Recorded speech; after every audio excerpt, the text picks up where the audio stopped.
Well, hello there, and welcome to Fabulous Folklore Presents. And in this interview, I'm going to be chatting to Mario Góngora, a professional voiceover talent based out of Florida and Texas.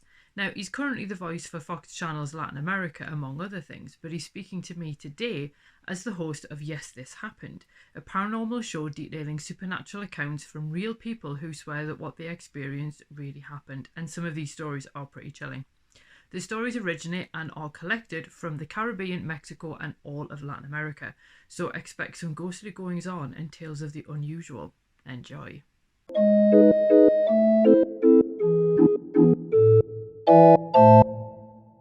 But anyway, thank you and welcome to Fabulous Folklore. Thank you. I see. How's your back? I heard you were suffering from your back. Yeah, thankfully it's a lot better now. I can actually sit for longer than 20 minutes without being in pain, so that's helpful. Okay, that's good. That's good. Sorry to hear you were suffering a little bit there. Oh, it's fine. I'll live. Anyway, obviously we're here in Halloween month, as I like to call October. Have Right. you got any plans for Halloween? We're dressing up. I'm dressing up not as a monster or a ghost. I'm dressing up as Marty McFly from Back to the Nice. Future. Yeah. So I have the shoes and the vest and everything. But that's it. Just going to a neighbor's house, and my daughters are going with their friends and maybe trick or treating. I don't know. So the usual stuff we do every year. Oh, that would be good. Are you doing any pumpkins? No, my younger daughter did some pumpkins with a friend, but we don't have time. We have so much work, between voiceovers and the podcast and everything. Sometimes you just, there's not enough time in the day, I guess. That is very true. And speaking of podcast, would you like to tell everybody about Yes, This Happened? Yeah. Well, Yes, This Happened is a podcast where we provide a platform for people, in Latin America or even the US, but with, Hispanic ties, to tell their paranormal stories, and not be afraid of any judgment or anybody making fun of them. Because to people, these experiences are very real to them, and you even start to notice, at least while since the time I've been doing the show, the episodes, you start to notice patterns between people that don't know each other. They live in different parts of the world even, but the shadows and the voices and the weird stuff happening, you start to see a pattern. So there has to be something to it when so many people experience the same thing in the same way. So that's what our show does, just provide a platform for these people, and it's scary, it's also fun to listen to, and hopefully people, if they haven't listened to it, they enjoy it. Yeah, because I think the thing I like, because obviously I've listened to it, is it's a very different sort of type of story, I think, from what you maybe get on a lot of the paranormal ones, or at least the folklore ones I listen to. So it's quite nice to hear a range of experiences that are kind of not like the major players, as it were, in sort of Right. like the world of the paranormal. So I quite like the sort of the variety, really. Yes, and I haven't heard a lot of podcasts where it's the actual person telling their experience. It's usually, they tell you about this, I don't know, folklore, a tale from Mexico, from pre-Hispanic times or whatever. But the interesting thing is you can actually hear the person telling the story, hear their voice. This next episode from next week, it's a really good one, from Puerto Rico. This guy who was driving with a group of friends, and they basically had to stomp on the brakes because they saw a creature, like an alien, a tall creature, gray-skinned, crossing the road. It was like an abandoned, they were going up a yunque, which is like a national forest. And you can hear in his voice how he is still affected by it. So I think that's very compelling when you hear the person actually telling you the story themselves. And I think that's very unique about our podcast, and the fact that it, touches on Latin American experiences all over the world. Yeah. Yeah, because that was something I spoke about with the last person that I interviewed, who covers folk tales from Africa. And we were talking about sort of this interest of it, the renewed interest in sort of folklore and so on more widely, but then the interest in stories sort of outside of Europe, basically. So Right. it's sort of quite nice to see that, you know, we're sort of spreading into these other areas, which, you know, are, why not? You know what I mean? Right, right. Right. And now that you mentioned Europe, for example, one of the things I was telling you about the patterns, there's this legend about the Nahual in Mexico. And the Nahual is basically like a shape-shifting person, right? And they can turn into owls and dogs and wolves. And you have, you know, the werewolf phenomenon thing happening in Europe, and I don't know exactly, it was the Middle Ages maybe, but you know, they're separated by geographical location and time, and there's still, you know, this legend about people turning into animals, you know, shape-shifting or whatever you want to call it. So I think that's very, very interesting also. Mm-hmm. Yeah, and I think that's again, I suppose the advantage of having people tell the stories themselves, isn't it? Because then it's kind of, rather than just encountering the same retellings, you're kind of getting versions with maybe a local spin on it, where obviously the stories might differ slightly depending on where the person is. Mm-hmm. Yeah, exactly. I mean, there are so many, there's like a plethora of legends and stories all over Latin America. And some of them have crossed over into the United States or general culture, like La Llorona. I don't know if you've heard about La Llorona, this lady that killed her own children and now spends the afterlife looking for her dead children. But there are also many even regional and localized stories. You know, there's a story from Chihuahua, where I'm from, and it's about Pascualita. Pascualita was a bride in the 30s who was, you know, she was getting dressed to go to her wedding, and she was bitten by a scorpion. So, you know, the scorpion got lost amongst her dress and apparently bit her some more times, and she got an allergic reaction and she died from it. So the legend goes that her mom, who was the owner of the bridal dress shop, embalmed her and used her as a mannequin for the store. Yeah, and I went to see Pascualita when I was younger, and I mean, it was so detailed, and you could see the veins in the hands and stuff. So that added to the, I don't know if it was really a body or not, but it added to this mysterious you know, feeling about being there. And I went there with some cousins, and it was like 11 at night, and it was, I don't know if it was a coincidence or not, but we were looking at her like very closely and intently, and all the lights in the store went off. So that's a, you know, so Pascualita is very, very famous in Chihuahua, but nobody else has heard about her. So we have so many stories, you know, all over the country and all over Latin America and you know, Ecuador and everywhere. So it's we have a lot of material to work with, you know. Is there a region that you haven't done yet that you really, really want to?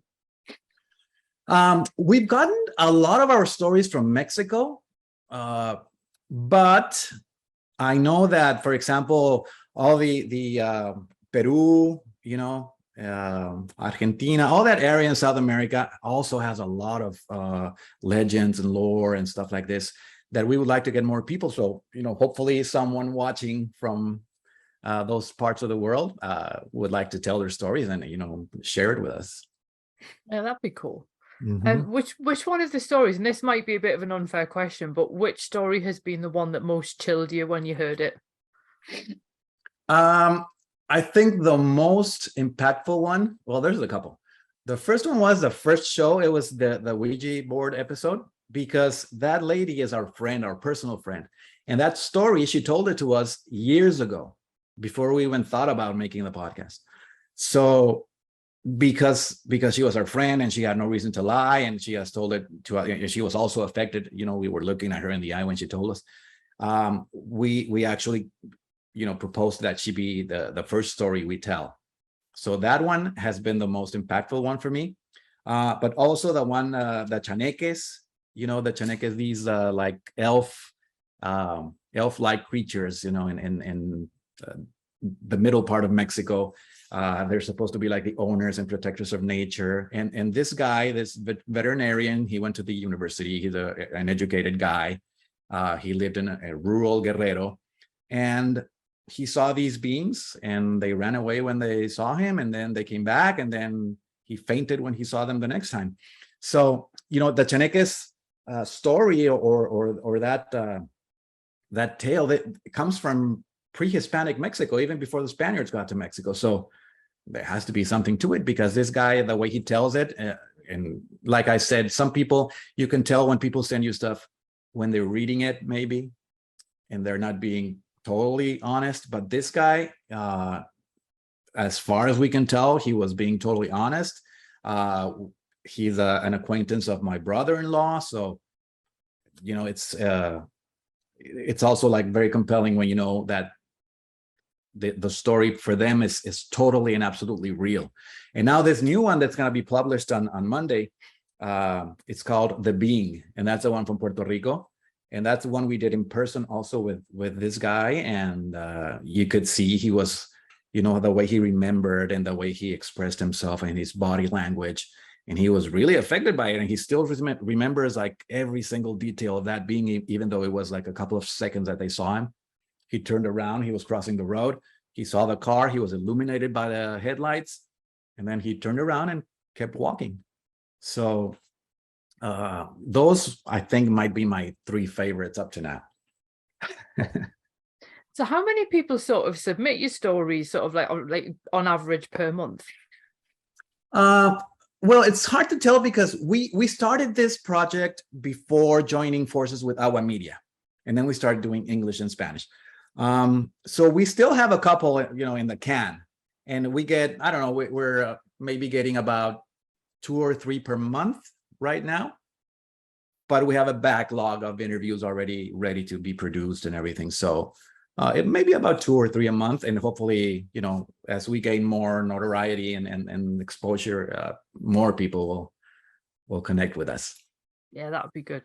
So I was going to say, you've kind of already told us one of these stories, but do you have a story of anything that would like fit the podcast of your own, other than the one you told us about Pascalita? Of my own? Wow. I mean, I've seen stuff, but it's more like it wasn't that scary. It was just interesting. We were in a cruise in 2019 in the Mediterranean with my family, and we had a cabin that had a what do you call it? You could go outside and look at the sea and stuff like that. Terrace, a little terrace. So we were looking at the ocean. There was a storm in the, at the distance. It was an electric storm, and we see this strange, I don't know if it was a whale or a dolphin or an animal. We were, pretty up in the cruise on the ship, so it must have been big. And we saw him like this, and it seemed like he turned around and saw the ship and then left. Right after that, we look back and we see this light. It was the middle of the Mediterranean. Okay, it's like nothing around. It's a squarish, more like a rectangle light source just below the surface, and it was like emanating light, like this. And then we saw it. It was like really close to the cruise. We had to go like this, and we saw it got lost in the distance. So that was freaky. And I've seen, when I was little, I was maybe in preschool or first grade or something. I was at a party. It was outside in a patio in Chihuahua. I remember it had a big blue metal door that you open for the car to come in. It was uncovered. We could see the sky. And I remember the party stopping completely. I looked up, everybody looked up, and I saw a disc fly by. And I don't remember if it was windows or lights, but it had it all around. It was totally silent, and it went by. And that's it. And then we continued with the party and eating candy. So, I mean, I've seen some stuff like that, but not necessarily scary, poltergeist, paranormal kind of stuff yet. I mean, I've been in places where supposedly there's ghosts and stuff, and you do feel weird, and you feel, maybe a little cold draft, but it's that's basically it. No scary stuff personally like that, like ghosts or stuff like that. I was gonna say, like, do you think that sort of things like this are sort of just part of the ordinary world, and some people just happen to stumble into them? Or do you think that this stuff kind of almost looks for the right people to appear in front of?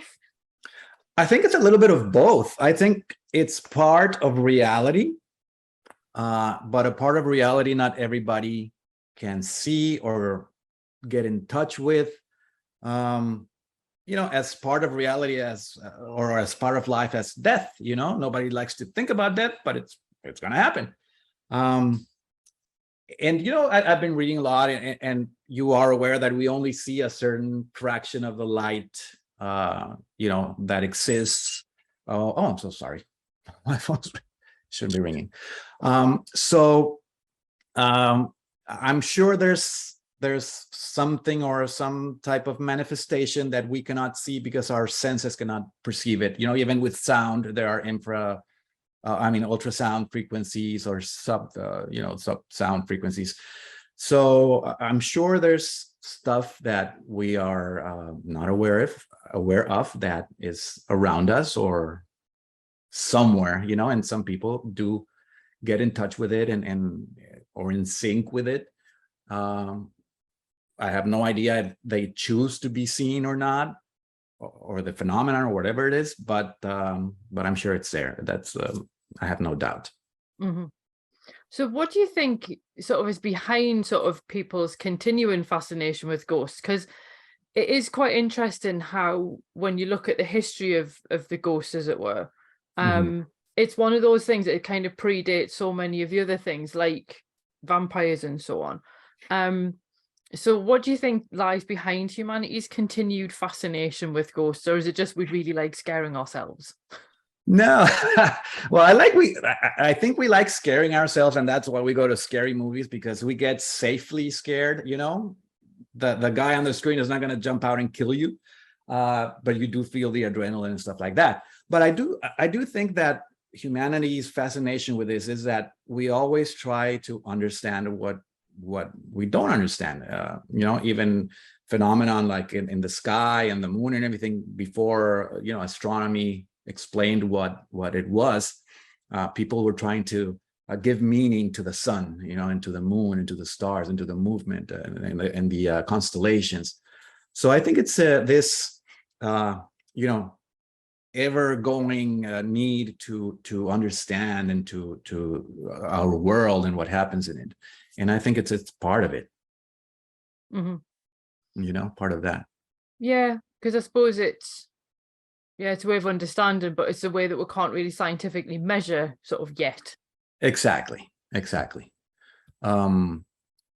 I think, at least in the UFO side of this, phenomenology thing, we are starting to make inroads, with data and stuff like that. And hopefully that translates into experiences people have had or are having, and we can measure something, even if it's like EMF frequencies or whatever it is, but I think things are changing a little bit, and the stigma, and the taboo of speaking of things like this is going away, and we are trying to be part of that wave, right? Yeah, because I suppose the more that people hear it, then the more they might go, oh, that thing that happened to me isn't quite as unusual. Right. Exactly. Or that happened to me also, and I saw that shadow, that was darker than the night. So hopefully, we can be part of that and normalize something that has always been with humanity. It's not crazy people. It's just normal people having experiences. Yeah. So do you think that like social media and podcasts and things like that have really helped to sort of, because there's a much lower cost of entry, as it were, to sort of putting things out, do you think that that's helped with these stories kind of becoming more normalized? Oh, absolutely. Yes. And I mean, podcasts like yours and all the other ones that speak about the subject make it available. It democratizes the information, and podcasts, I understand, have had an explosion, after the pandemic or during the pandemic.